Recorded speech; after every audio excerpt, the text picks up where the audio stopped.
안녕하세요, 두지스입니다. 제목과 썸네일만 보고 좀 어그로를 끌겠구나 하는 생각도 드는데요. 사실 그런 느낌과는 다르게 오늘은 좀 진지한 얘기를 해보려고 합니다. 사실 이 주제를 가지고 영상을 만들어 볼까 말까 고민을 많이 했는데요. 주짓수와 직접적인 관련도 많이 떨어지고 좀 내용도 쓸데없이 길어질 것 같기도 하고, 제가 이렇게 쉽게 이야기할 수 있는 주제인가에 대해서도 많이 생각을 해봤는데, 그래도 어느 누구인가 도움이 될 수도 있다는 생각이 들어서 제 이야기를 좀 공유해 보려고 합니다. 부모님의 건강은 직접적으로든 간접적으로든 나의 건강에도 영향을 미치게 됩니다. 당연한 얘기라고 생각하실 수도 있지만, 저도 그렇게 당연하게 생각했던 부분을 간과한 부분이 있었다고, 너무 가볍게 생각하고 있었다는 생각을 갖게 됐습니다. 2018년 5월 저희 아버지께서는 뇌졸중으로 쓰러지셨습니다. 그리고 당시 아버지의 건강 상태, 그리고 다양한 조치의 미흡함 등 여러 가지가 작용해서 좀 안 좋게 맞물리는 바람에 아버지께서는 뇌변병 장애를 갖게 되셨고, 지금까지 2년이 넘는 시간 동안 눈 깜빡임을 제외한 의사소통을 제외하고는 전신마비 상태로 병원을 오가면서 재활 치료를 하고 계십니다. 아버지가 뇌졸중이 오신 데에는 여러 가지 원인들이 있었겠지만, 주요 원인은 장기적으로 지속된 흡연이었습니다. 여기서 잠깐 흡연에 대한 저의 의견을 얘기해보자면, 저는 비흡연자지만 담배는 기호식품이기 때문에 내가 관여할 부분이 아니다 라고 생각해서 주변 지인들에게 한 번도 금연을 권유해본 적이 없었습니다. 하지만 아버지가 건강이 악화되신 이후로는 친구들에게는 꼭 금연을 권유하고 있습니다. 나에게는 해당되지 않는다, 나는 아닐 것이다, 나는 그렇지 않을 것이다, 나는 괜찮다, 나는 건강하다 라고 생각하지만 그게 나일 수도 있다는 생각을 한 번쯤은 해보시길 바랍니다. 지금부터 말하려고 하는 것이 이 영상의 핵심이라고 할 수 있습니다. 영상이 지루하신 분들은 넘겨보시든 대충 보시든 그래도 이 부분 한 번쯤 보고 지나가시길 바랍니다. 많은 사람들은 나의 건강은 괜찮다라고 생각을 많이 합니다. 저는 희망회로를 돌린다고 얘기를 하는데요. 왜냐면 지금까지 나는 별 탈 없이 지내왔고, 나는 건강하게 생활해하고 있기 때문에 사람들은 보통 내가 크게 아프다는 것을 인정하고 싶어 하지 않고 아플 것이라고 생각하고 싶어 하지 않습니다. 아무튼 사람들이 이런 희망회로를 돌리다 보니 나이가 드신 분들 중에서는 갑자기 건강이 악화가 되거나 저희 아버지처럼 쓰러지시는 분들이 있습니다. 그런데 저는 뭐든지 갑자기 일어나는 일은 없다고 생각합니다. 그렇게 갑자기 건강이 악화되거나 안 좋아지는 일은 오히려 더 드물다고 생각합니다. 큰 병이 일어나는 데는 항상 전조 증세가 있습니다. 사람들은 보통 가는데 순서가 없다고 얘기를 합니다. 제가 생각하기엔 이건 사고에만 해당되는 것이 아니라 질병에도 똑같이 해당이 된다고 생각이 되는데요. 보통 30대 이후로는 누구나 젊었을 때보다 건강이 더 좋은 사례가 별로 없습니다. 보통 정밀 건강검진을 30대 중후반부터 시작을 하는 이유가 이것에도 기인한다고 생각됩니다. 내가 20대가 넘어서면 부모님은 30대도 아니고 대부분 다 40대 후반이거나 50대인 경우가 많습니다. 부모님의 나이대가 이런 경우에는 어떠한 작은 건강의 이상 신호라도 가볍게 여기지 않고 호들갑을 떨더라도 돈이 조금 더 들더라도 큰 일이 벌어지기 전에 정밀 검사를 한번 받아보시는 것을 추천드립니다. 혹시나 정말 큰 병이 되어서 나중에 돌아올 비용과 고생에 비하면 그런 검사 비용은 애교라고 생각이 됩니다. 처음에는 저희도 몰랐지만 저희 아버지가 이렇게 되기까지는 이상 신호가 조금씩 있었습니다. 아버지께서는 쓰러지기 한 달 짧게는 2주 전부터 조금씩 어지럼증이나 건강이 좀 안 좋은 모습을 보여주셨고, 본인도 크게 걱정은 하지 않았지만 몸이 안 좋으니까 한병병원 가서 침을 맞고 온다든지 목욕탕에 가서 몸을 좀 풀고 온다든지 하셨습니다.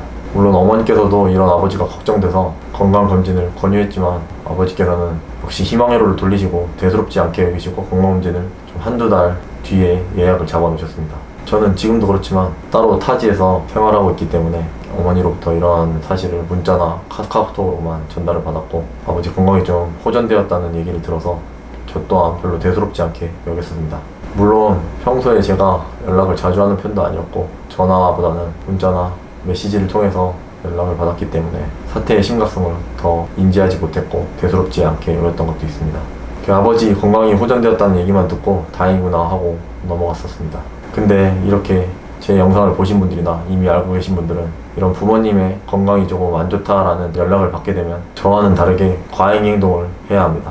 특히 저처럼 이렇게 멀리서 전달을 받았을 경우에는 당장 부모님한테 전화를 해보고 이런저런 증세도 확인해보고 당장이라도 병원에 가서 검사받기를 권유해야 됩니다. 부모님이 거부하더라도 대수롭지 않게 여기더라도 호통을 치더라도 화를 내서라도 부모님을 병원에 가도록 유도해야 됩니다. 그리고 주변에 형제가 있다면 형제분들께도 사태의 심각성을 과장해서라도 전달을 한 다음에 병원에 같이 가기를 권유해야 합니다. 저는 제가 그렇게 하지 못한 것이 아직까지도 큰 후회로 남고 있습니다. 언제가 됐든 간에 어쨌든 건강검진은 받아야 될 일이기 때문에 미리 받아도 된다고 생각하고 건강검진을 받는 게 낫다고 생각합니다. 그렇지 않으면 저처럼 저희 가족들처럼 땅을 치고 계속해서 과거를 되짚으면서 후회할 일밖에 생기지 않습니다. 차라리 큰 병이 발견되지 않았더라도 나중에 그 일을 되새기면서 너가 그랬었지 하면서 웃고 넘길 수 있는 추억을 만드는 게 낫지, 안 좋은 힘든 경험을 같이 쌓아가는 것보다 그게 더 낫다고 생각합니다. 특히 뇌졸중 같이 뇌변명 장애를 일으키는 병들의 경우 혈관이 막혔다 뚫렸다를 반복하기 때문에 병원에 가면 나아지면서 괜찮았다라는 진단을 받거나 정확한 진단을 받아내기 어려운 경우도 많습니다. 그래서 지속적으로 검사를 해주는 것도 좋고 병원을 주기적으로도 방문해주는 것이 좋습니다. 제가 인터넷에 찾아보니 이러한 병이 있는지 없는지를 알아보는 간단한 테스트들도 있기 때문에 부모님들에게 아니면 본인이 그런 경우에도 스스로 자가 테스트를 해보는 것도 좋은 방법이라고 생각됩니다. 간단히 말하자면 부모님의 건강 끝없이 오버하고 과잉 행동에도 문제가 될 것이 없다. 그리고 그렇게 하라입니다. 처음에 아버지가 쓰러진 날 저는 이제 아침에 연락을 받아서 바로 비행기를 타고 상경했고 병원에 갔을 때 아버지가 수술실에서 나와 병원 침대에 실려서 의식이 없는 채로 실려 나가는 것을 보니 저도 모르게 눈물이 났습니다. 보통 저는 억울할 때만 좀 눈물이 나는 편인데 아버지한테 죄송한 마음 때문인지 눈물이 났습니다. 아버지께서 지금까지 고생만 하시고 누리지도 못한 채 이렇게 억울하게 쓰러지신 것이 너무 불쌍하다는 생각이 많이 들었습니다. 그리고 너무 뻔한 얘기지만 제가 아버지한테 못했던 것들이 너무 후회됐고 평소에 좀 연락이라도 잘할 걸 하는 후회들이 계속해서 들었습니다. 그 전에 아버지와 함께 어머니와 함께 여행도 다녀오긴 했는데 그때 이렇게 크게 잘해드린 것도 아닌데 짧은 여행을 다녀왔는데도 너무 좋아하신 부모님의 모습을 보고 그때를 생각해보면 조금 더 잘해드릴 걸 하는 생각이, 조금 더 여행을 많이 갈 걸 하는 생각이 들었습니다. 있을 때 잘하라는 말이 친구나 연인에게만 해당되는 것이 아니라는 것을 뼈저리게 느꼈습니다. 부모님의 건강이, 내 가족의 건강이 어떻게 나에게 직접적으로, 간접적으로 영향을 미치게 되는지 지금부터 제 경험을 얘기해 보겠습니다. 우선 금전적인 부분입니다. 병원 생활하면 당연히 입원비가 듭니다. 입원비는 생각보다 크지 않습니다. 많이 나와봐야 한 달에 150만 원 미만으로 나오는 걸로 알고 있습니다. 적게는 100만 원대로도 나올 수도 있는 걸로 알고 있습니다. 병원마다 차이가 있고 치료마다 차이가 조금씩 있습니다. 근데 그런 입원비 외에도 간병에 쓰이는 기타 자재들, 그리고 간병인 생활을 하면서 필요한 생활비 등도 조금씩 소모가 됩니다. 그리고 간병인을 사용하게 되면은 간병인 비용이 하루에 10만 원 정도 된다고 생각하시면 될 것 같습니다. 만약에 한 달 내내 간병인을 쓰신다면 대략 간병인 비용만 300만 원 정도가 쓰인다고 생각하시면 됩니다. 저희 가족은 이런 간병한 비용이 좀 부담이 되어서 어머니께서 직접 간병을 하고 계십니다. 일부 지원금이 나오지 않느냐 또는 장애인연금도 나오지 않느냐 하시는데 일단 국민연금과 장애인연금은 중복 지원이 되고 있지 않습니다. 장애인 등록도 병이 발병하고 나서 바로 획득할 수 있는 자격이 아니기 때문에 1년 이상의 기간이 필요하고 또 심사기간도 필요하기 때문에 바로 도움을 받을 수도 없습니다. 앞서 말씀드린 것처럼 어머니께서 직접 간병을 하고 계시고 주말에는 저나 형제들 그리고 가끔은 친척들이 도와줘서 어머니께서 조금씩 휴식을 취하고 계신데요. 간병하는 일이 멀리서 보면 단순하고 쉬워 보이기도 하는데 그렇게 생각보다 쉬운 일이 아닙니다. 저희 아버지의 경우는 체구가 좀 있는데 어머니께서는 굉장히 왜소한 체형을 가지고 계셨기 때문에 우선 아버지를 침대에서 자세를 고치는 것만으로도 엄청나게 힘이 많이 듭니다. 저희 아버지의 경우는 간병인을 쓰려고 해도 간병인들이 많이 꺼려하는 정도입니다. 젊고 어느 정도 체격이 있는 저 같은 경우에는 아버지를 직접 혼자서 들어서 옮기기도 하고 이동을 시키기도 하는데 어머니께서는 혼자서는 절대 그렇게 하지 못합니다. 또 평일에 재활병원에서의 일과는 굉장히 빡빡합니다. 새벽부터 저녁 식사, 그 이후까지 일과는 정말 쉴 틈 없이 꽉 차 있습니다. 그리고 수면이 정말 불규칙적이고 충분한 수면을 취하기가 굉장히 어렵습니다. 일단 환자 침대보다도 열악한 간병인 침대에서 수면을 취해야 하기 때문에 잠자는 자세에도 한정적이고 항상 긴장한 채로 자야 하기 때문에 아무리 많이 자더라도 피로감이 쉽게 가시지 않습니다. 그리고 환자 상태를 새벽에도 계속 확인해줘야 하고 돌봐줘야 될 부분이 많기 때문에 보통 2시간에서 3시간 사이에서 일어나서 환자 상태를 확인해야 합니다. 병원에서 먹는 음식은 제한되어 있고 또 영양이 균형적으로 섭취되기도 어려운 상태이기 때문에 그리고 밖에서 태양빛도 좀 받고 야외 활동도 하면서 어느 정도 에너지 회복을 해야 하는데 매일 이렇게 병원에 환자가 갇혀 지내기 때문에 건강에 좋은 환경은 아닙니다. 이렇게 단순히 표면적인 부분만 이야기해봐도 병원에서의 간병 생활은 사람을 전방위로 압박을 합니다. 현재 이런 육체적, 정신적 과부하를 어머니께서 혼자 감당해내고 계시고 저희 가족뿐만이 아니라 병원에 계시는 많은 환자분들의 가족들이 이런 생활을 하고 계십니다. 물론 금전적인 여유나 보험을 잘 들어놓으신 분들은 간병인을 고용하고 계시지만 또 간병인을 쓴다고 마냥 손을 놓고 있는 것은 아닙니다. 현재 2년이 넘게 어머니께서 간병을 하다 보시니 어머니의 건강 상태도 많이 악화된 상태입니다. 사람마다 조금 차이는 있겠지만 이런 상황이 저에게 어떠한 영향을 미치고 있는지 이야기해 보겠습니다. 물론 제가 정신적으로 육체적으로 나약한 인간이라서 그럴 수도 있지만 저와 같은 상황에 놓이게 되면 저보다 더 힘들어하거나 더 힘들어하고 계시는 분들도 충분히 있다고 생각합니다. 저는 지금까지 살면서 제가 굉장히 스트레스 내성이 높다고 생각하며 살았습니다. 하지만 지금은 별로 그 생각이 들진 않습니다. 사람이 좀 극한에 몰리게 되면 본성이 드러난다고 하죠.